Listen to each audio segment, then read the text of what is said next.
Fortnite Season 8 is here and the cubes are back. Let's jump into some of the mysterious changes on the island. Starting off with some new crash site locations spread across the map. These current areas provide tons of new chests and floor spawns for you to take advantage of. This change creates a new dynamic for players landing at the existing POIs close by. However, some of these areas can be more impactful than others. With areas like Smash Stronghold, which is south of the Stealthy Stronghold, Shattered Saucer, which is between Believers Beach, Holly and Boney, and Leveled Lake, between Misty Meadows and Lazy Lake, being the most impactful to the overall competitive season. These POIs are some of the most sought after on the entire map, and now there's more players dropping around them and rotating into them. For example, previously the teams landing Believer Beach, Holly Hedges and Boney Burbs always had a difficult time getting Storm Surge on each other because there were top level teams landing there uncontested on most regions. However, now there's a new landing spot straight in the middle of this triad, further interrupting that dynamic. If you're landing Shattered Saucer or any of the other new crash sites, prepare to loot fast and rotate quickly to avoid being W-keyed by one of the surrounding POIs. These crash sites give you all the tools you need to do so as well, as they also now provide with a new way to rotate with the use of the slipstream. These nifty streams allow you to quickly canvas your crash site area, loot up, and be ready for the mid and late game. You can also utilize these to get into engagements quicker, ultimately giving you the upper hand in fights. However, the defenders of these areas now have new access to power positions if you don't want to leave. High vertical elevation areas in the crash sites give them good sight lines over the entire map.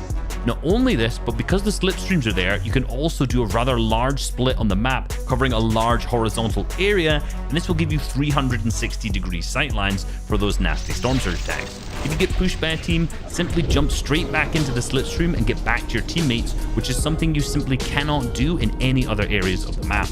Now, another new change you also have to keep in mind is the increased availability of launch pads.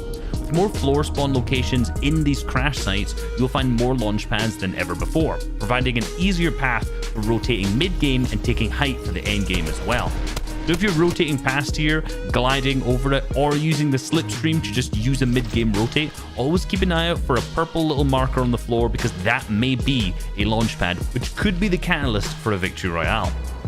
Next up, our beloved friend has returned, and he's now blue. He has also brought a new gift for people landing around him. If you find yourself landing at Camp Cod, Destin Dish, or Weather Station, you can utilize the blue cube to heal for 20 every time you bounce off of them. This is a huge advantage if you land in any of these areas mentioned before. You no longer have to worry about utilizing shields you find to heal, as blue cubes got you covered. Be careful though, as it can be difficult at times to rotate around this area if it is contested. Friendly Forest is also a viable solo landing spot as well because of all the new loot that's there too. Just make sure you rotate out of there early enough to avoid being held. Another new addition to Season 8 is the Sideways, which are randomly scattered around each competitive match. These are purple areas on the map which look like rifts, and when you get close, they'll expand into this large dome filled with chests and cube monsters. There's a variety of cube monsters in there, but each one will give you between 3 to 10 shield depending on the type, and I'd recommend fighting them with weapons that use mini ammo such as the SMG or Sideways minigun. These are the fastest way to eliminate them, and you can save your medium ammo for later. This is the main reason players use the Sideways in competitive, because you can use a lot of ammo fighting the cube monsters, however, you gain more from the loot they drop and chests. If you need to heal or reload, don't do that inside the Sideways. You can just walk out as the monsters can't leave.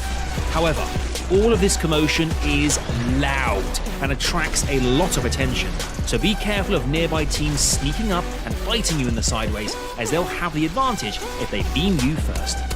All of these changes to the map have a huge impact to how Fortnite competitive is played in Season 8, and I look forward to seeing how they play out in the FNCS this season as well. We hope you enjoyed, and we'll see you on the Battle Bus. Beep beep!